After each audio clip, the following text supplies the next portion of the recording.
We usually associate big film crews and elaborate productions with movies and Hollywood blockbusters.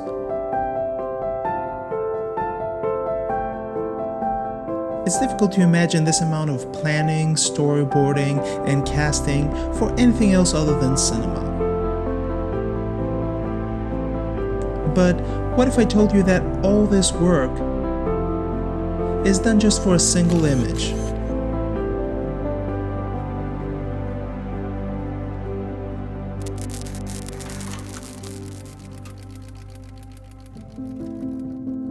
Crewdson's work is often compared to that of David Lynch, and you can see why.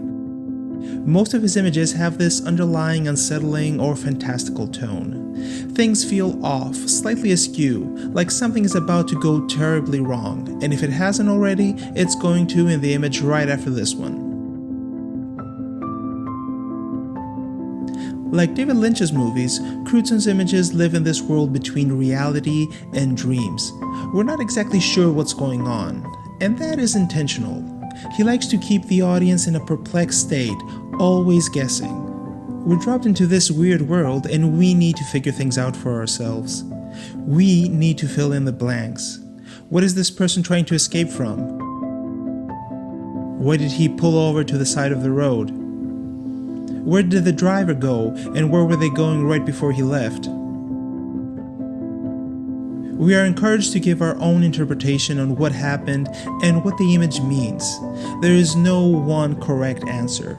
Each viewer fills in the blanks differently based on their experiences. And that's the beauty of these images.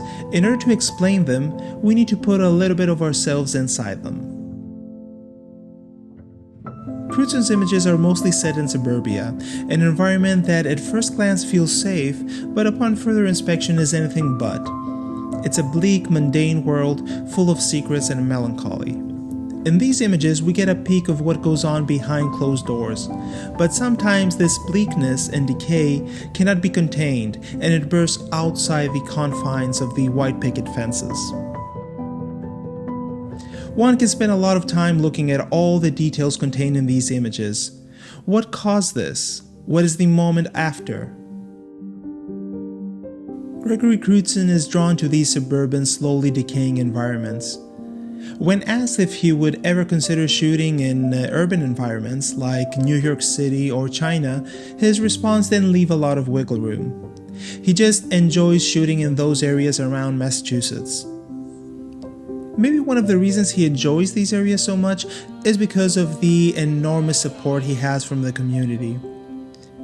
For his image Brief Encounter, for example, the whole main street of the town was closed down to allow for the snow to accumulate and to get exactly the effect he had in mind.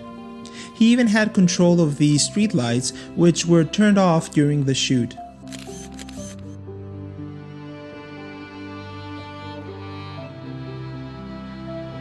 But this is not the only time Crewdson enjoyed the help of the locals.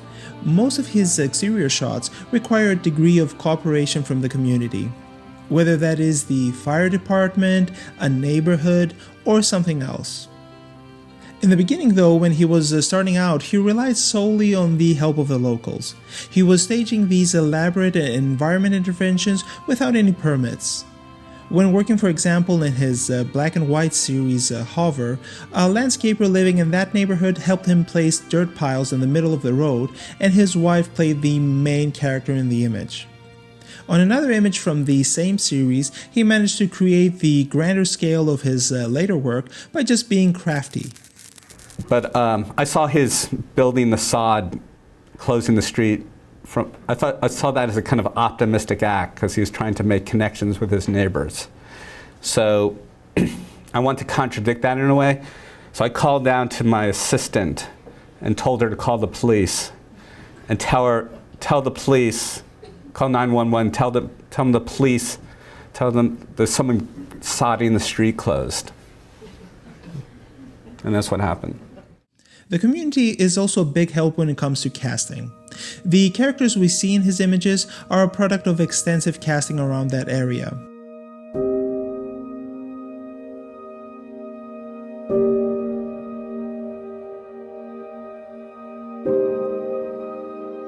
It allows for a lot more variety than going through an agency. Crewdson is very particular on what he looks for in a person. I think that one thing I really do look for is something that's sort of exists beneath the surface, something that's repressed in a certain degree. So whether that means a kind of underlying sadness or some sense of desire or some sense of anxiety or fear. Location and characters are the two main ingredients in Crewdson's work, but there's one more element that binds everything together and elevates the work on a whole other level. And that's the physically imposing prints. Especially in his early work, the prints in exhibitions were extremely big, oftentimes more than 2 meters wide. I remember the first time I got to see his work up close. The prints were so big, I couldn't help but get immediately sucked into this weird world. But it's not just the size that is impressive, it's also the incredible clarity of the images. Gregory Crewdson is known for his use of large format cameras, which allow him to create prints that feel like you can just touch them and be transported into that world. They feel like windows to another world. In combination with the high quality paper used for the prints, you will be hard pressed to see the dots that make up the print. I remember inspecting the images very closely just to see where they would fall apart, but I just couldn't find a flaw. The detail in these images is just incredible. It's something unfortunately you can only witness when visiting one of his exhibitions. His printed books definitely are of high quality with large printed images on a high quality paper, but of course they cannot replicate the feeling of going into a space and seeing these images up close. The sheer size of the negative in large format cameras is what allows Crewdson to capture this incredible amount of detail. Just to give you a reference, this is the size of a sensor in a mobile phone like the iPhone 11. This is the size of the sensor I use to shoot my videos. This is the size of most APS-C cameras, and this is the size of the negative used on an 8x10 camera, the one Crewdson is using. As you can see, even compared to medium format cameras, the 8x10 negative is just so much bigger. Of course, that comes at a price. 8x10 cameras are bulky, difficult to move around, and with limited focus. The incredible depth detail is achieved later in post by grabbing different parts from the multiple images that were shot during the production.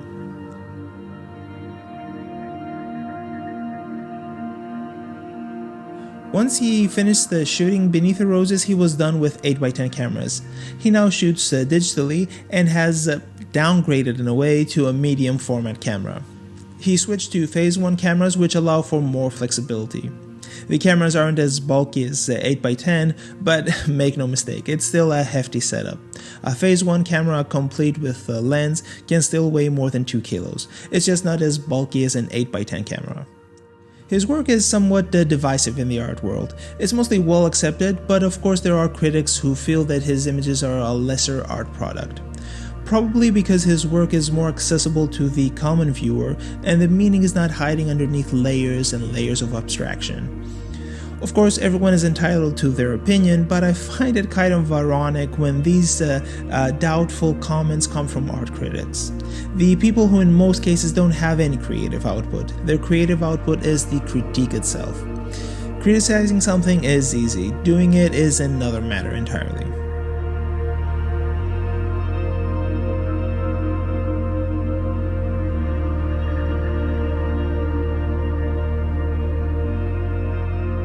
Crewdson is in no rush. His latest body of work, Cathedral of the Pines, is already 4 years old.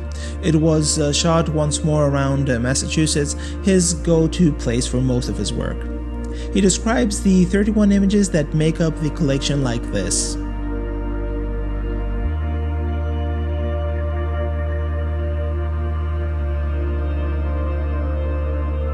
I, for one, am looking forward to see what he comes up with next.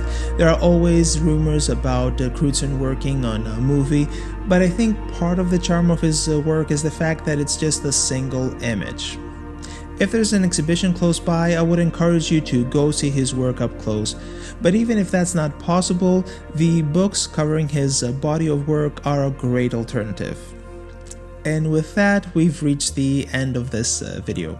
If you enjoyed what you saw, consider subscribing to the channel and spreading the word. This will help out immensely. Now, I will leave you with a couple more of my favorite Crewdson images. Take care, and I'll see you in the next one.